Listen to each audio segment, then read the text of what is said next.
Well,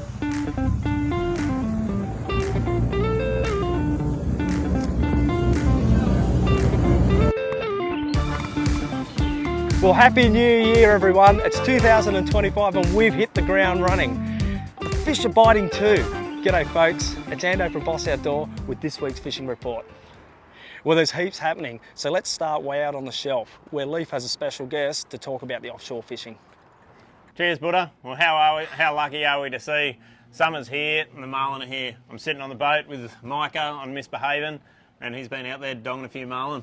Yeah, it's made a refreshing start to my Christmas holidays. We've caught our first one, a blue marlin, on the 14th of December, and we've been catching them regularly ever since. Hardly missed a day, getting 1 or 2 fish a day, so it's been super consistent. Fishing's all been out the front here as well, sort of from that Merimbula area up to Tafra. So in terms of south marks or coordinates, you're talking about like 42 degrees to probably 52. So a pretty small area, and ideally it's all straight out the front. So we've had a really good bite. There's plenty of bait there, which is good. It's all right on the shelf, just inside the shelf, and been catching them all sort of primarily as bait and switch, which is what we do, teaser fishing. We usually run either some skip baits or lures along on the riggers, but primarily we'll raise our fish with teasers without hooks, and then we convert them over with just a little 30-pound stand-up with a live bait out of the tuna tubes, and it's really visual. You know, we tease that fish up to about 8 metres behind the boat, and then the marlin comes and takes the slimy off the top, so head and shoulders out of the water. It's pretty awesome. How good, such exciting fishing. If you want to know a bit more about how to catch marlin out of Merimbula, come and see us at the store. Well, thanks for that, Leaf and Micah. That's a great report, and so good to see so many marlin early in the season. If chasing marlin is not your thing, there are plenty of fish to catch out here in the bay. There are kingfish still off Long Point, and I heard of some crackers being caught on live squid. So maybe give that a shot, around 20 metres straight off the point. If you're chasing mowong and snapper, Long Point out in the gravel patches has been a little quiet, but they have been down off the hunter. So I myself went out and had a fish off the hunter with some soft plastics looking for some snapper earlier in the week and did really well. I found myself some beautiful fish and plenty of them. I caught those in around 21 to 22 metres. Flathead, push out a little bit further, 40 metres, plenty of flatties. I went out for a drift. And look, seriously, I think I had 6 drops and got my bag. A couple of those were double headers, and they're all sizable fish. I didn't have to measure one, which is fantastic. I came back in and I thought I'll try and burley up a bronze whaler shark. Now, I normally get bronze whalers out off the main beach in about 6 metres of water. And at anchor, I thought I'd throw a soft plastic around while I was waiting for a bronzy. And you wouldn't believe it. I caught flathead, so many flathead, of the same size that I caught out in 40 metres, so it turned out I didn't have to go out that far. Now my theory is, with the new moon that's just been, the prawns are running. On the run out tide, I reckon the flathead are stationing themselves outside the bar, waiting for the prawns to come out. So if you had a small tinny and didn't want to travel too far, you could still get yourself a really nice feed of fish in about 8 metres of water within the bay, drifting for sand flathead. Maybe give that a shot this weekend, because it is going to be windy and you don't have to venture too far. So if you don't like getting out in the boat and fishing off the beach is more your thing, you're in luck. I've heard there are heaps of whiting around down off Pambula to main beach Merimbula. You'll probably want some pippies or beachworms, but I hear of some good catches and sizable fish too. Among the whiting you'll find brim, you'll also find salmon and tailor, and like I mentioned before, there'll be a bronze whaler shark hanging around, particularly in the afternoon just before dark. The bronzies always seem to bite just on that twilight period, so once you've caught your whiting, maybe put a bait out for a bronze whaler. Heading back inside the estuary, let's start at Bar Beach. If you just walk around the corner from Bar Beach, there's a little eddy there on the run out tide. It's fantastic. Tide's running out now. I've got about an hour and a half of work to go, and then I'm actually heading down there for a fish today. So if you come down, say good day. I'll be chasing trevally, but there are flathead and brim there too. So small soft plastics in that area. Last the run out tide, it's a special.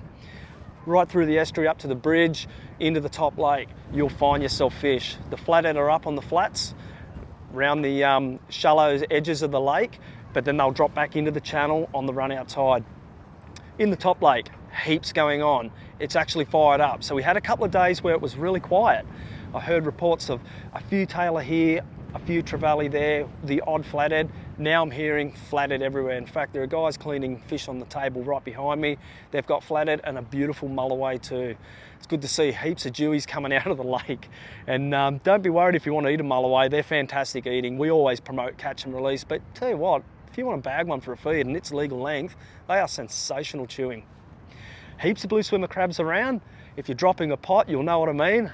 I'm guaranteeing you will get blue swimmer crabs if you put a pot on the edges of the channel or out in the top lake on the drop-offs of the weed to the sand transitions in about 3 meters it is roughly. And if you leave them over a tide change or two, even better. If you leave them overnight, even better. And for any guys that feel the need to pull someone else's pots, there will be eyes on you. So don't touch somebody's pot if it's not yours. So while you're holidaying in Marimbula, and for you locals too, if you're after prawns, it's the right time of year. We've just had a good moon phase. The tides are a little bit around the wrong way, so you may have to set an alarm to get up early and get them, but hey, they are there if you put in the effort. Wallagoot's been a little quiet, but Cuttagee up the road has been producing some prawns, so it might be worth the drive. One advantage when the prawns do run, it really brings the brim and whiting on the chew. So in the estuary, I'd be fishing top waters, particularly when it's windy, such as this afternoon, run out tide. I reckon if you got up around the boat ramp area and through some top waters, you'd get some pretty good fish. Staff member Jamari Schultz has been using a bent minnow and getting some really nice brim. So that's another option. Throw the bent minnow, just twitch it in, let it sit, watch the brim come up and slurp them. That's just awesome surface fishing. I just love it. Aaron Leap has also been getting some good fish. Bass, Australian bass, big Australian bass. So good to see. He's the bass master. If you have any questions regarding bass, come in and talk to Az. Hey, I heard of something cool the other day. Adrian, one of our customers, came into the store and showed me a photo.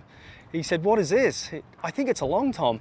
And I looked at the photo, and it is an 82 centimetre long tom. Now, long tom are cool. If you haven't seen one before, they're like an overgrown garfish with a bottom and top opening jaw full of teeth. They're not the most desirable species, but they are pretty cool. He was up there around Boggy Creek, throwing a few squidgy wrigglers around, and also got himself some beautiful flathead too. So if you're looking for a spot for flatties, maybe try the mouth of Boggy. But I'll tell you what else is cool. Scott and Kyle hired a tinny, Boss Rentals, went up the top lake, had a couple of pilchards, cubed them up, tossed them out, and caught an 80 centimetre mulloway. How cool is that? I just love hearing stories of that. If you haven't got a boat, come in and hire a boat, get yourself out up in the top lake and get into that action.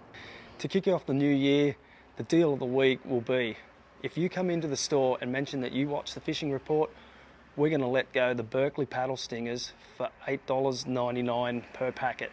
And that's the 5, 4 and 3 inch. With so many mulloway around at the moment, it's worth a shot if you want to chase one on soft plastics.